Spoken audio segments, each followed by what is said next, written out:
નમસ્કાર. ધોરણ 12 વિષય અર્થશાસ્ત્ર. મિત્રો, આજના દિવસે ફરી એક વખત આપણે ગરીબી વિશે વાત કરવાની છે. ગરીબી એટલે શું તેના સ્વરૂપ વિશે આજના દિવસે આપણે જોશું. ગરીબી એટલે શું તમે અગાઉના લેક્ચરમાં શીખી ગયા છો. ગરીબી એટલે જે વ્યક્તિ પોતાની પ્રાથમિક જરૂરી ચીજવસ્તુઓ સંતોષી શકતા નથી તો તેને ગરીબ તરીકે ઓળખવામાં આવે છે. આ પ્રાથમિક જરૂરી ચીજવસ્તુઓ ખરીદવા માટે એક સપાટી નક્કી કરવામાં આવે છે જેને કહેવાય છે ગરીબી રેખા. શું કહેવામાં આવે છે? ગરીબી રેખા. ઉદાહરણ તરીકે કોઈ વ્યક્તિને પ્રાથમિક જરૂરી ચીજવસ્તુઓ ખરીદવા માટે ધારો કે 1000 રૂપિયા છે એ ઓછામાં ઓછા કમાવા અથવા તો આવક છે મળવી જોઈએ અથવા તો એટલા રૂપિયા છે એમનો ખર્ચ થવો જોઈએ. જે વ્યક્તિ આના કરતા ઓછો ખર્ચ કરે છે અથવા તો ઓછી આવક પ્રાપ્ત કરે છે તેને શું કહેવાય? ગરીબી રેખા તરીકે ઓળખવામાં આવે છે. આપણે અગાઉના લેક્ચરમાં આ ખૂબ સારી રીતે સમજ્યા છીએ. આજના દિવસે આપણે ગરીબીના સ્વરૂપ વિશે વાત કરવાની છે. આ ગરીબીના સ્વરૂપ સામાન્ય રીતે બે પ્રકારે જોવા મળે છે. કેટલી પ્રકારે? બે પ્રકારે છે. અલગ અલગ અર્થશાસ્ત્રીઓ ગરીબીના સ્વરૂપ અથવા તો ગરીબીને ખૂબ સારી રીતે સમજાવવા માટે વિભાજનો કર્યા છે, પરંતુ આપણે મુખ્યત્વે બે પ્રકારે ગરીબીના સ્વરૂપ વિશે વાત કરવાની છે. જેમાં સૌથી પહેલું સ્વરૂપ છે નિરપેક્ષ ગરીબી અને બીજું છે સાપેક્ષ ગરીબી. નિરપેક્ષ ગરીબી એટલે શું? સાપેક્ષ ગરીબી એટલે શું? એક સામાન્ય ઉદાહરણ દ્વારા આપણે એમની માહિતી પ્રાપ્ત કરીએ છીએ અને ત્યારબાદ આપણે પુસ્તકમાં આપેલી માહિતી જોશું. ઓકે, સૌથી પહેલા આપણે જોઈએ છીએ નિરપેક્ષ ગરીબી એટલે શું. હમણાં મેં તમને જે વાત કરી ગરીબી રેખા, બરોબર? આ ગરીબી રેખા એટલે શું? તો કે આવક અને ખર્ચની લઘુત્તમ સપાટી એટલે શું કહેવાય? ગરીબી રેખા.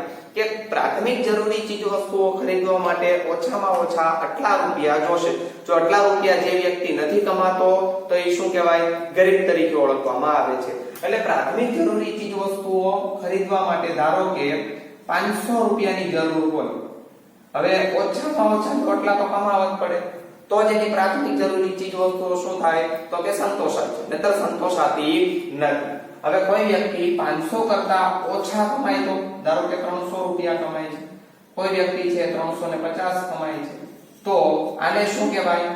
તો કે નિરપેક્ષ ગરીબ કહેવાય. શું કહેવાય છે? નિરપેક્ષ ગરીબ કહેવાય. એટલે કોઈ એક ગરીબી રેખા એટલે કે આવક અને ખર્ચની લઘુત્તમ સપાટી કરતા જે વ્યક્તિ ઓછું કમાય છે તો તેને ગરીબ તરીકે ઓળખવામાં આવે છે. આપણે જે વ્યાખ્યા શીખ્યા એ નિરપેક્ષ ગરીબીની વ્યાખ્યા શીખ્યા હતા. કઈ શીખ્યા હતા? નિરપેક્ષ ગરીબીની વ્યાખ્યા શીખ્યા હતા. બરોબર? અગાઉના જે લેક્ચરની અંદર આપણે જે વ્યાખ્યા શીખ્યા એ કઈ હતી? તો કે નિરપેક્ષ ગરીબીની વ્યાખ્યા હતી. હવે સાપેક્ષ ગરીબી એટલે શું?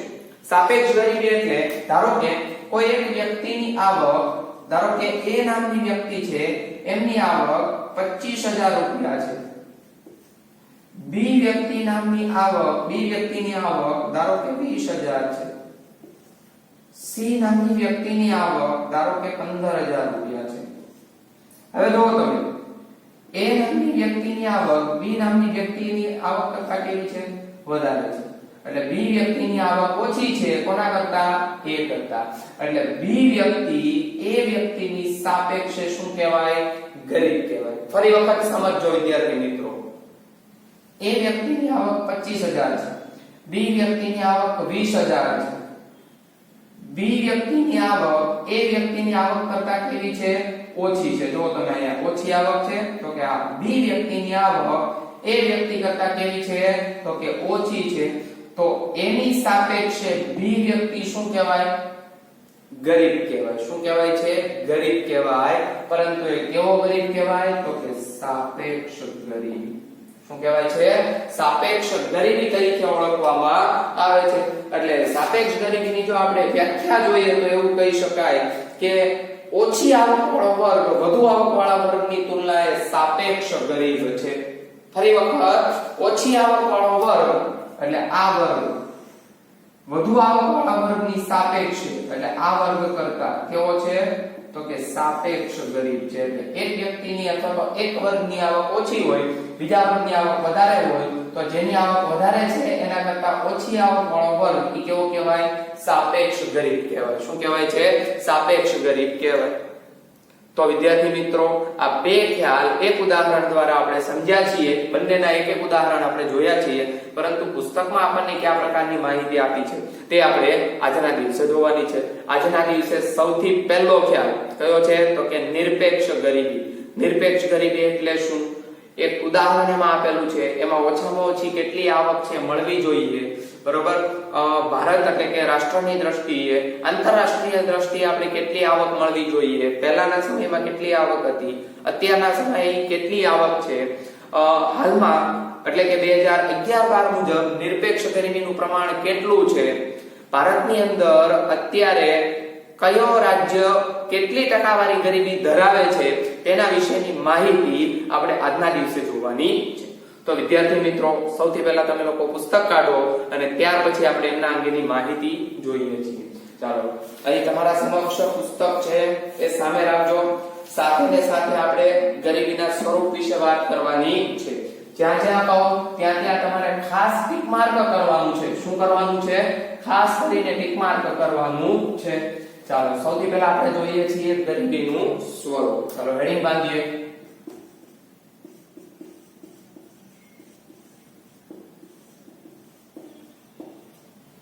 ગરીબીનું સ્વરૂપ, જેમાં સૌથી પહેલું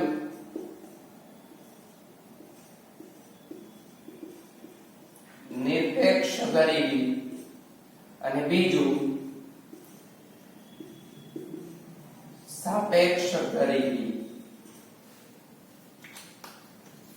આ બે પ્રકારમાંથી આજના દિવસનો આપણો પહેલો પ્રકાર નિરપેક્ષ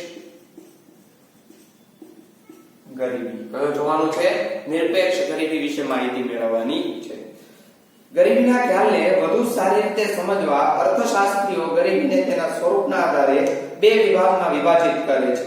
પહેલું નિરપેક્ષ ગરીબી અને સાપેક્ષ ગરીબી. ગરીબીનું સ્વરૂપ બે પ્રકારે છે. પહેલું કયું? નિરપેક્ષ ગરીબી, બીજું સાપેક્ષ ગરીબી. ચાલો, એમાં આપણે પહેલો ભાગ જોવાનો છે નિરપેક્ષ ગરીબી. જીવનની લઘુત્તમ જરૂરિયાતો સંતોષવા માટે જરૂરી ચીજવસ્તુઓ અને સેવાઓ ખરીદવા માટે નક્કી કરવામાં આવેલ આવક કે ખર્ચની લઘુત્તમ સપાટી એટલે ગરીબી રેખા. ચાલો, પહેલી વ્યાખ્યા છે, ટિક માર્ક કરજો. શેની છે? તો ગરીબી રેખાની છે. શેની છે? ગરીબી રેખા. હવે ગરીબી રેખા એટલે શું? રેખા આપણને ખબર છે, ઓલી રેખા નહીં. આ ગરીબી એક પ્રકારની શું છે? તો કે રેખા છે. શું છે? રેખા છે. ચાલો, આ આપણે કહીએ છીએ ગરીબી રેખા. ચાલો, આને શું કહેવાય? ગરીબી રેખા. હવે ખબર નથી પડે ગરીબી રેખા ને કહેવાય તો કે કોઈ વ્યક્તિની આવક 500 છે, કોઈ વ્યક્તિની 1000 છે, કોઈ વ્યક્તિની 1500 રૂપિયા આવક છે. પ્રાથમિક જરૂરી ચીજવસ્તુઓ ખરીદવા માટે વ્યક્તિ પોતાની જરૂરિયાતો સંતોષવા માટે ઓછામાં ઓછા 1000 રૂપિયા પ્રાપ્ત કરતો હોવો જોઈએ. એટલે કે ઓછામાં ઓછો ખર્ચ કેટલો કરતો હોવો જોઈએ? તો કે 1000 રૂપિયા. તો 1000 રૂપિયા જે વ્યક્તિ કમાય છે તો ઓછામાં ઓછો એટલો ખર્ચ તો હોવો જોઈએ. તો એ શું કહેવાય? તો કે ગરીબી રેખા છે. એટલે આવક અને ખર્ચની લઘુત્તમ સપાટી કે આટલા પ્રાથમિક જરૂરી ચીજવસ્તુઓ જો સંતોષવી હોય તો કે ઓછામાં ઓછા તમારે 1000 રૂપિયા છે કમાતા હોવા જોઈએ. તો એમને ગરીબી રેખા તરીકે ઓળખવામાં આવે છે. જો આના કરતા કોઈ વ્યક્તિ ઓછું કમાય તો, ધારો કે કોઈ વ્યક્તિ છે 700 રૂપિયા કમાતો હોય તો એ વ્યક્તિ શું કહેવાશે? ગરીબ. પણ કેવો? તો કે નિરપેક્ષ ગરીબ. કેવો કહેવાય છે? નિરપેક્ષ ગરીબ તરીકે ઓળખવામાં આવે છે. તો ફરી વખત, આવક અને ખર્ચની લઘુત્તમ સપાટી જેને કહેવાય છે ગરીબી રેખા. શું કહેવાય છે? ગરીબી રેખા તરીકે ઓળખવામાં આવે છે. જીવનની લઘુત્તમ જરૂરિયાતો સંતોષવા, આપણું જે જીવન છે એની જે કઈ પ્રાથમિક જરૂરિયાતો છે એ સંતોષવા માટે, પ્રાથમિક જરૂરિયાતો કઈ કઈ છે? તો આપણને બધાને ખબર છે, બરાબર? ડ્રેનેજની સુવિધા છે, ખોરાક છે, રહેવા માટેનું રહેઠાણ છે, આ બધી કેવી છે? પ્રાથમિક જરૂરિયાતો છે. એ સંતોષવા માટે જરૂરી ચીજવસ્તુઓ અને સેવાઓ ખરીદવા માટે આપણા માટે જરૂરી શું? તો કે ખોરાક. તો ખોરાક છે એ પ્રાપ્ત કરવા માટે, રહેઠાણ પ્રાપ્ત કરવા માટે, કપડાં છે પ્રાપ્ત કરવા માટે, ખરીદવા માટે નક્કી કરવામાં આવેલ આવક કે ખર્ચની નક્કી કરેલી હોય કે આટલી સપાટી એટલા રૂપિયા તો કમાતો હોવું જોઈએ. નક્કી કરવામાં આવેલ આવક અને ખર્ચની લઘુત્તમ સપાટી, વ્યક્તિ એટલા કમાશે તો એટલો ખર્ચ કરી શકશે, એટલે આવક અને ખર્ચની લઘુત્તમ સપાટીને શું કહેવાય છે? ગરીબી રેખા તરીકે ઓળખવામાં આવે છે. નિરપેક્ષ આ ગરીબી રેખાથી ઓછી આવક કે ખર્ચ ધરાવતો વર્ગ નિરપેક્ષ ગરીબ કહેવાય. જો 1000 રૂપિયા નક્કી થયો, 1000 કરતા જે વ્યક્તિ ઓછા રૂપિયા કમાય છે, કોઈ વ્યક્તિ 700 કમાય, કોઈ વ્યક્તિ 600 કમાય, કોઈ વ્યક્તિ 500 કમાય, તો જે ગરીબી રેખાથી ઓછી આવક ધરાવતો હશે એ વ્યક્તિ શું કહેવાશે? ગરીબ તરીકે ઓળખવામાં આવે છે. એટલે જો તમારે વ્યાખ્યાની અંદર લખવું હોય તો તમે લખી શકો કે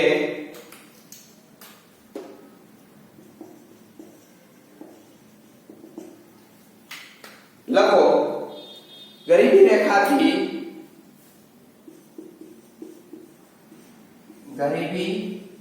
રેખાથી ઓછી આવક ધરાવનારને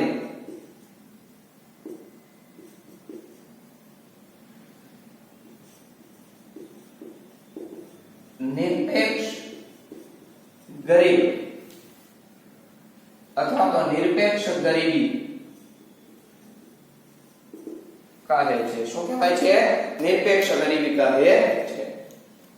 નિરપેક્ષ ગરીબીના ખ્યાલથી અર્થતંત્રમાં ગરીબી રેખા હેઠળ જીવતા ચોક્કસ વર્ગને નક્કી કરી શકાય છે અને આ ખાસ ગરીબ વર્ગની ગરીબી ઘટાડવા લક્ષ્યાંક આધારિત ચોક્કસ નીતિઓ પણ ઘટાડી શકાય છે. વિદ્યાર્થી મિત્રો, જો આ સપાટી જો નક્કી થઈ જાય કે આના કરતા જે વ્યક્તિ ઓછું કમાય છે એ વ્યક્તિ ગરીબ કહેવાય, તો સ્વાભાવિક રીતે આપણા દેશમાં કેટલી ગરીબી છે એ સરળતાથી નક્કી કરી શકીએ છીએ. કારણ કે જેટલા લોકો આના કરતા ઓછી આવક હોય તો કોઈ જગ્યાનું રજીસ્ટ્રેશન કરવામાં આવે અથવા તો છે એ નામ નોંધણી કરાવવામાં આવે. આપણા દેશમાં કુલ કેટલી ગરીબીનું પ્રમાણ છે, કેટલા ગરીબો છે, તો એનું પ્રમાણ સરળતાથી છે એ નક્કી કરી શકાય છે, જાણી શકાય છે અને એના અંગેના પગલાઓ છે એ પણ લઈ શકાય છે કે આ ગરીબી ઘટાડવા માટે શું કરવું જોઈએ. તો એના અંગેના કેટલાક પગલાઓ પણ આપણે સરળતાથી લઈ શકાય. જો એને પ્રાથમિક જરૂરી ચીજ વસ્તુઓ ન મળતી હોય, એટલી આવક એને નથી મળતી અથવા તો એટલા ખર્ચ છે નથી કરી શકતો, તો શા માટે નથી કરી શકતો? તો એના અંગેના પગલા છે આપણે લઈ શકાય છે. તો સૌથી પહેલા આપણે ગરીબી રેખા એટલે શું, તો એ આપણે જોઈએ છીએ. ગરીબી રેખા એટલે હમણાં જે કીધી આવકની સપાટી, અલગ અલગ પ્રકારની આવકની સપાટીઓ અલગ અલગ વર્ષની અંદર ધ્યાનમાં લીધેલી છે કે કયા વર્ષમાં કેટલા રૂપિયા છે ગ્રામીણ માટે અને શહેર માટે, તો તેના વિશે માહિતી આપણે જોઈએ છીએ. આ પેરેગ્રાફની અંદર તમને એમસીક્યુ સૌથી વધારે પૂછાય છે અને એસક્યુ પણ પૂછાય છે. તો એક પછી એક મુદ્દાઓ આપણે જોતા જઈએ. ચાલો સૌથી પહેલા હું તમને કૌટિલ્યનિક માર્ક કરું. પહેલા જોઈએ છીએ ગરીબી રેખા. હમણાં આપણે જે વ્યાખ્યા જોઈએ ગરીબી રેખાની છે. ગરીબીના નિરપેક્ષ સ્તરનો અંદાજ મેળવવા અનાજ, દાળ, દૂધ, માખણ વગેરેનું લઘુત્તમ ભૌતિક પ્રમાણ કે જે જીવન નિર્વાહ માટે જરૂરી છે તે પ્રાપ્ત કરવા માટે લઘુત્તમ માથાદીઠ વપરાશી ખર્ચ એક ગરીબી રેખા છે. આ બધી બાબતો આપી છે. દૂધ છે, દાળ છે, માખણ છે, અનાજ છે. જે વ્યક્તિ એ ખરીદી શકતો નથી, આ દૂધ, દાળ, અનાજ ખરીદવા માટે ઓછામાં ઓછો કેટલો ખર્ચ જોવે, બરોબર? તો એક ખર્ચ એક પ્રકારની શું છે? ગરીબી રેખા છે. વ્યક્તિને અનાજ ખરીદવા માટે કેટલા રૂપિયા જોશે? વ્યક્તિને દૂધ અને દાળ ખરીદવા માટે કેટલા રૂપિયા જોશે?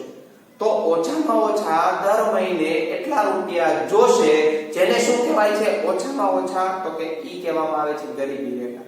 ઈ ઓછામાં ઓછું એક સ્તર નક્કી કરવામાં આવે છે, એ સ્તરને શું કહેવાય? તો કે ગરીબી રેખા તરીકે ઓળખવામાં આવે છે. આ લઘુત્તમ માથાદીઠ વપરાશી ખર્ચ નક્કી કરવા આયોજનની શરૂઆતમાં Indian council of medical research, ચાલો ટિક માર્ક કરજો વિદ્યાર્થી મિત્રો. ફરી વખત, આ લઘુત્તમ વપરાશી ખર્ચ એ ગરીબી રેખા છે. આ લઘુત્તમ વપરાશી ખર્ચ નક્કી કરવા માટે આયોજનની શરૂઆત ક્યારે થઈ? ઈસવીસન 1951.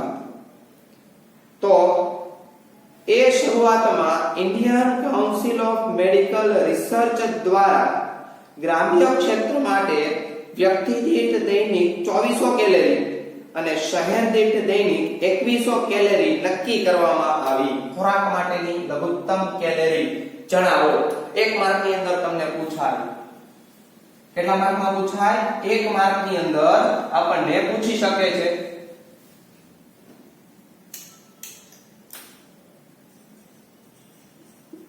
લઘુત્તમ કેલરી. તો એની અંદર બે પ્રકાર. સૌથી પહેલા જોઈએ છીએ ગ્રામીણ. ગ્રામીણમાં કેટલા? તો કે 2400 કેલરી. અને શહેરી વિસ્તાર માટે તો 2100 કેલરી. હવે આ શું છે એ આપણે જોઈએ છીએ. પરંતુ એ પહેલા તમને જે નામ આવ્યું છે, કયું નામ આવ્યું છે? તો કે Indian council of medical research. Indian council of medical research, ICMR. ICMR નું પૂરું નામ જણાવો. Indian council of medical research. ચાલો એ ટિક માર્ક કરો. 1 માર્ક ની અંદર તમને પૂછી શકે છે. કેટલા માર્કમાં? 1 માર્ક ની અંદર તમને આ પૂછી શકે છે. ICMR નું પૂરું નામ જણાવો. તો પૂરું નામ શું છે? તો કે Indian council of medical research. ચાલો એ યાદ રાખવાનું છે. એ ટિક માર્ક કરો તમે. એના દ્વારા લઘુત્તમ કેલરી છે વ્યક્તિ દીઠ ગ્રામીણ વિસ્તારમાં 2400 કેલરી છે મળવી જોઈએ. જો આપણે ગામડામાં રહેતા હોઈએ તો આપણને 2400 કેલરી વાળો ખોરાક મળવો જોઈએ. અને જો આપણે શહેરી વિસ્તારમાં રહેતા હોઈએ તો આપણને 2100 કેલરી વાળો ખોરાક મળવો જોઈએ. જો આમાં 2400 કેલરીની જગ્યાએ એને ધારો કે 2000 કેલરીનો ખોરાક મળતો હોય તો એ વ્યક્તિ ગરીબ કહેવાશે. શું કહેવાય છે? ગરીબ કહેવાય છે. શહેરી વિસ્તારમાં 2100 ની જગ્યાએ એ વ્યક્તિને 1800 કેલરી વાળો છે એ ખોરાક પ્રાપ્ત થતો હોય તો એ વ્યક્તિ શું કહેવાશે? ગરીબ કહેવાય છે. શું કહેવાય છે? ગરીબ. તો ગ્રામીણ વિસ્તારમાં ઓછામાં ઓછી 2400 કેલરી વાળો ખોરાક મળવો જોઈએ. આ એના કરતા વધારે ચાલશે. સાહેબ 2500 મળતી હોય તો એ ચાલશે. બરાબર. અને શહેરી વિસ્તારમાં 2100 કેલરી વાળો ખોરાક મળવો જોઈએ. આ ગ્રામીણમાં 2400 અને શહેરમાં 2100 આવું વધઘટ શું કામ? તો ગ્રામીણની અંદર શારીરિક કાર્ય વધારે થાય છે. ખેતી કામ છે વધારે છે, એ શારીરિક કામ છે. જ્યારે શહેરની અંદર તો કેટલી ભાગાદોડી હોતી નથી. એનું શારીરિક કાર્ય કેવું હોય? તો કે ઓછું. એટલા માટે કેલરી પણ કેવી છે? ઓછી છે. આ દૈનિક છે એ કેલરી એટલી મળવી જોઈએ એ નક્કી કરવામાં આવ્યું. નક્કી કોણે કર્યું? તો કે ICMR. કોણે કર્યું? ICMR એ નક્કી કર્યું છે. Indian council of medical research એના દ્વારા નક્કી કરવામાં આવ્યું છે. આ પદ્ધતિનો આયોજન પંચ ઈસવીસન 1969 માં મંજૂર કર્યો. આ ક્યારે મંજૂર કરવામાં આવ્યું? તો અહીંયા લખીએ. મંજૂરી 1969 માં મંજૂર થઈ. ક્યારે થયું? તો કે ઈસવીસન 1969 માં આને મંજૂર કરવામાં આવ્યું. અને ઈસવીસન 1960-61 ની કિંમતને આધારે આધાર વર્ષ લઈ માથાદીઠ માસિક 20 રૂપિયા નક્કી કરવામાં આવ્યા. કેટલા રૂપિયા નક્કી થયા? 20 રૂપિયા છે નક્કી કરવામાં આવ્યા. એટલે 1960-61 ની અંદર આ 20 રૂપિયા શેના નક્કી કરવામાં આવ્યા છે? તો આ નક્કી કરવામાં આવ્યા એટલી કેલરી વાળો ખોરાક મેળવવા માટે. કેટલા રૂપિયા? તો કે માસિક 20 રૂપિયા. માસિક 20 રૂપિયા. દર મહિને 20 રૂપિયા જે વ્યક્તિ કમાય છે એને એટલી કેલરી વાળો ખોરાક મળે છે એટલે એ વ્યક્તિ ગરીબ નથી. આપણને ત્યારે 20 રૂપિયામાં આખો મહિનો આવે પણ એ અત્યારે નથી આવતો. પહેલાના સમયમાં 20 રૂપિયા ઘણા બધા વધારે રૂપિયા કહેવામાં આવતા હતા. એટલે આપણને ધ્યાનમાં રહે આ વાત છે ઈસવીસન 1960-61 ની. ક્યારની? ઈસવીસન 1960-61 ની વાત છે. આગળ જોઈએ. દાંડેકર અને રથે આ કાર્ય પદ્ધતિના આધારે ગ્રામ્ય ક્ષેત્ર માટે ઈસવીસન 1960-61 ની આધાર કિંમતે માથાદીઠ માસિક 15 અને શહેરમાં માથાદીઠ માસિક 22.5 નક્કી કરવામાં આવ્યા. દાંડેકર અને રથે કોણે નક્કી કર્યા છે? તો કે દાંડેકર અને રથે 1960-61 માં ગ્રામીણ માટે કેટલા રૂપિયા નક્કી થયા? તો અહીંયા લખું છું બ્લેક પેન થી. ઓછામાં ઓછા 15 રૂપિયા અને શહેર માટે કેટલા નક્કી થયા?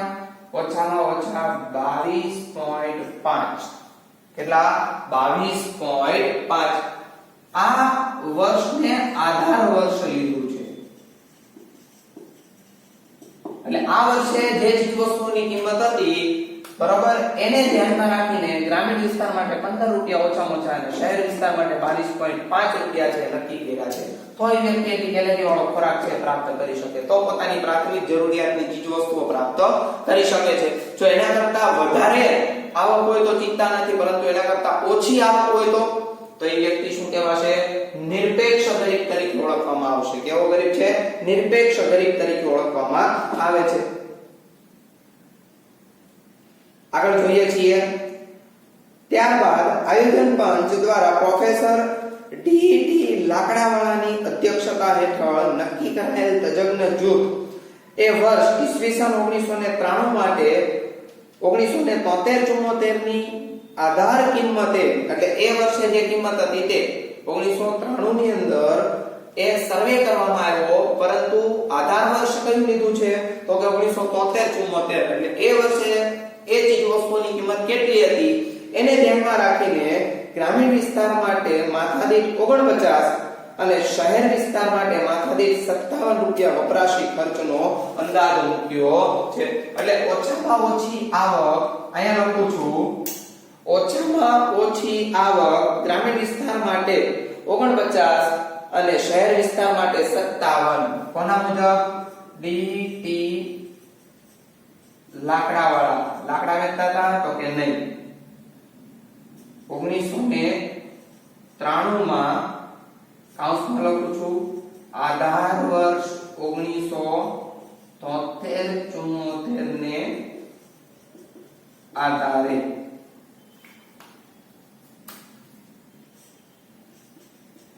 ગ્રામીણમાં કેટલા રૂપિયા છે? 49. શહેરમાં કેટલા રૂપિયા છે? 57. કેટલા છે?